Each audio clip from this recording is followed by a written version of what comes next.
Hello you fans, Ariadne here, and welcome to a deck profile with Metalphosis featuring Majespecter and Ariadne. So this is the deck I've been trying out for the last couple of days. I like it. It's definitely a lot better than the previous build with Draco Magicians. And it's very controlly. It uses a lot of utility of counter traps that are very good for the format, like Solemn Strike and Chaos Trap Hole, but it also has a Pallades-like effect with Unicorn to bounce back things, which is great against PK Fire. It will have some difficulties if you try to use this against a Cosmo deck, mainly because they can, well, Cosmo is very powerful, I should say. It's good, you can do a lot of the counter traps against the Cosmo deck, but that's about it. This deck really isn't designed to go against Cosmo, so it wouldn't do very well against it in general. But if you get to start out, you'll be able to hopefully overcome it as long as you drew into your Ariadnes.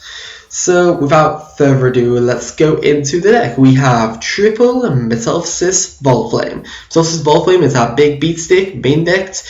It's level 7 and it is scale 8. One of the two scale 8s that you run in this deck. And they all have the generic effect that you can tag one other face-up card that you control, destroy it, and set a Metalphosis spell trap off directly from your deck, which is quite good. It can set up your combination, you can set up your counter, you can set the fusion up, and basically have a lot of access to your resources. The reason why I dropped Magicians for the engine, because Magicians haven't been hit too badly on the battle list, is because I would put those in the scale over the Metalphosis, and then that would stop my engine going off. Whereas if it's more Metalphosis based, you wouldn't be stopping your engine essentially. It's very good, and Volflame I usually use as a beat stick or summoned through counter.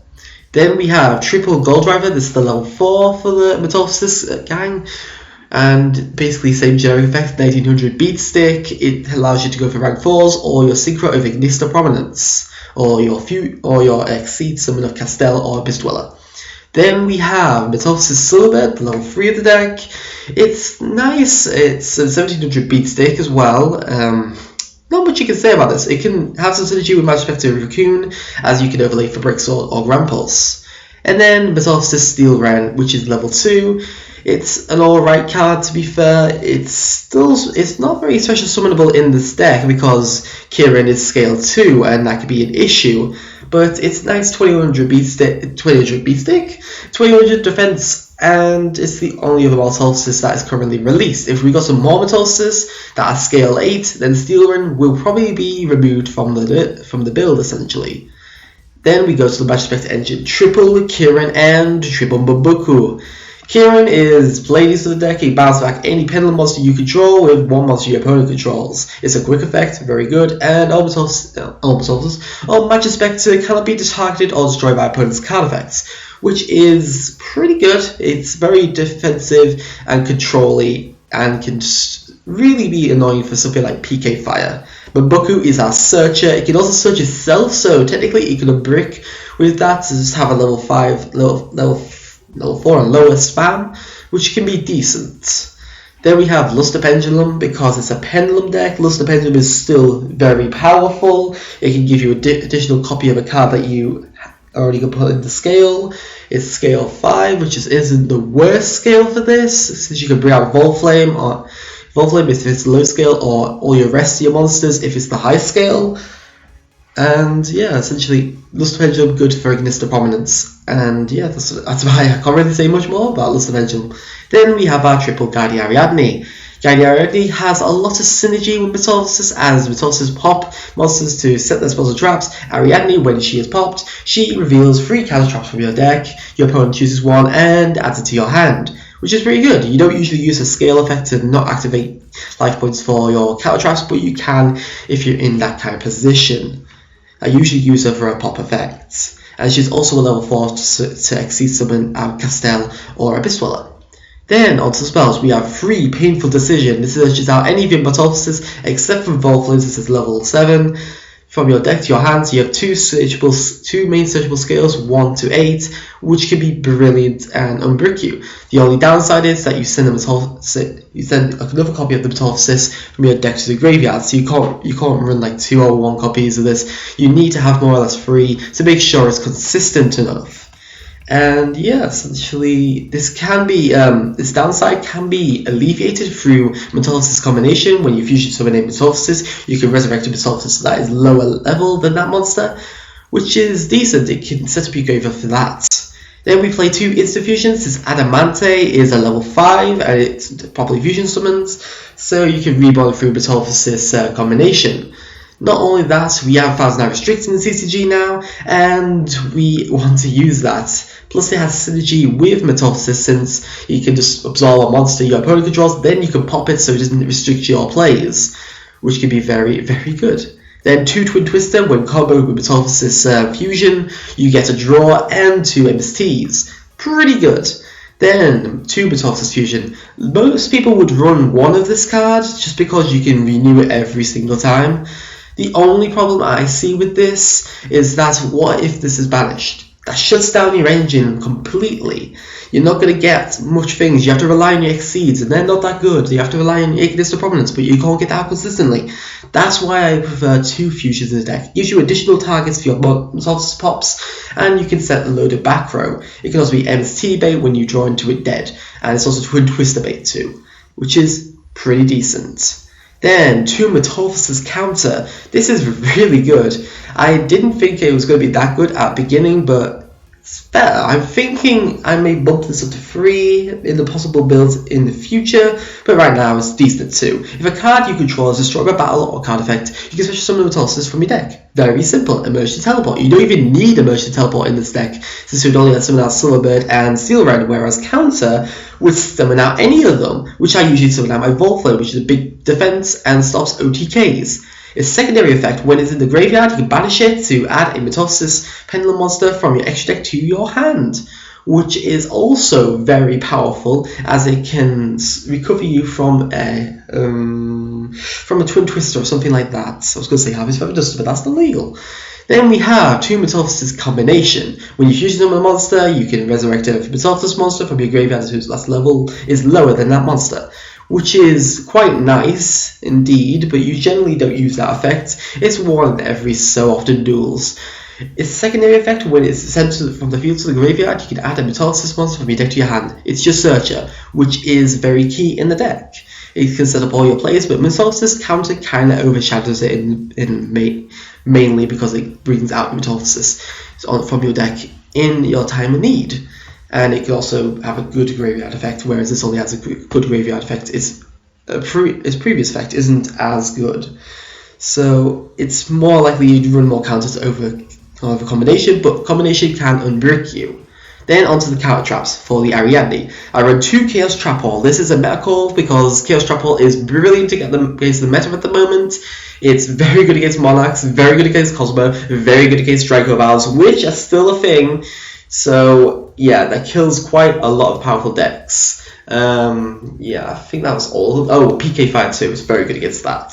So Chaos Trap Hole, definitely a mandatory 2. I wouldn't usually show this to my opponents, so they don't expect it, and then boom, Chaos Trap Hole, you're screwed. Then 2 Solemn Strike, because 3 technically clogs, particularly when you're running Chaos Trap Holes. And then 1 Solemn Warning, because it's Solemn Warning. Onto the extra deck, we have for the Exceeds 1 Grand Pulse and 1 Break Sword. Grand Pulse can force your opponent's back row, which isn't as important now because essentially Breathing Guys is gone because it's banned, so you don't have to force the back row as much, but it can always be there for when you need it. And then Break Sword basically does the same thing, but as a Scrap Dragon like effects. Then for Rank 4s, 1 Abyss Dweller for PK Fire, and Cosmo and Monarchs, and whatever you want to put this against, and 1 Castel because it's Castel. For the Rank 7s, 1 Big Eye because taking your opponent's monsters is very nice, and 1 Mecha Phantom Beast Draco Sack because it did come up that I needed a Draco Sack. So yeah, if you don't know what this card actually does, you can detach an Exceeding Material to special summon 2 tokens from your where? 2 tokens. And then when a token, while you control a token, this monster can't be destroyed by all card effects. Once per turn, you contribute a token to, the beast monster, including this card, to target a card on the field, destroy it. It cannot attack the turn it uses this effect. So it's mainly a nice wall that can scrap dragon essentially. Then we have the Exceed, number 38, Hope Harbinger Dragon Titanic Galaxy, which can negate spell cards once per turn during either player's turn, or spell effects, which is brilliant, and it protects your other monsters when your opponent declares an attack. You can stash a material to change this attack to this monster and perform damage calculation from there on. And if a face-up Exceed monster you control is destroyed by battle card effect, you target another face-up Exceed monster you control. It gains attack equal to one of the monsters that were destroyed. Its original attack, which generally won't come up. Then we got the Synchro of Ignis to Prominence. This is that 1, which is a shame, kind of drops the Draco engine, more or less. 1, Dinosaur Power, in case you don't want to go for Ignis that turn, you can go for Dinosaur instead. Nice defense. 1000 now Restrict, because it's at 1 now, and you have easy access to Instant Fusion in this deck, plus you can pop this monster so its restrictions are not painful. Then we have 1 Metalphosis Adamante, special summon through Instant Fusion, gives me an extra target for my Metalphosis Fusion plays. Triple Ori Hulk. Ori Hulk is the best Metalphosis Fusion. All Metalphosis Fusion monsters you control that battle defensive position monsters inflict double piercing damage. The first ever more or less the first ever double piercing damage monster. Well, at least from my point of view. I can't think of any others, so just a little check. Double piercing. Let's see. Yeah, that doesn't even come up. Oh, doubled. Let's see if there's many of them. No, he is the actual first double piercing monster, which is Orihulk. And when it's sent from the field to the graveyard, tag one card your opponent can draw. Well, tag one card on the field and destroy it. That is a very good effect. You can fuse or summon Orihulk, then fuse with that Orihulk to summon another Orihulk, and then that can start popping your opponent's monsters, or popping your opponent's back row, depending on what you need, and gives this piercing damage to all Metalphosis, which can be very, very powerful if your opponent's monster can't be destroyed by battle. And then finally, 1 Metalphosis Cardinal, possibly will drop it, but it's a 3k beat stick that can crash with Dart Destroyer. It can be decent. So yeah, this is the build. I do like this a lot. It's very control-y, quite competitive because of the Unicorn, very good against Kieran, Chaos Trapals, good against Cosmo Monarchs, PK Fire, and Draco Pals, all that kind of stuff. And there is a ruling for Chaos Trapal that it works on a Pendulum Summon, even if there's monsters like Earth Attribute or Wind Attribute or etc. It only negates the summons of the Light or Dark monsters. And the other ones are completely free to be actually summoned, which is quite nice as well. I just thought I'd let you know. So, if you like this deck, please like, subscribe to see further content. Please leave a comment below with suggestions for the deck or suggestions for my channel in general. If there's any decks you would like me to play on the channel, please leave them down below in the comments. There's usually poll cards at the top of these videos, so please check those out. And if you want to see when I'm streaming, please like my Facebook page, which is in the description below. Thank you for watching. Matt Durant signing out.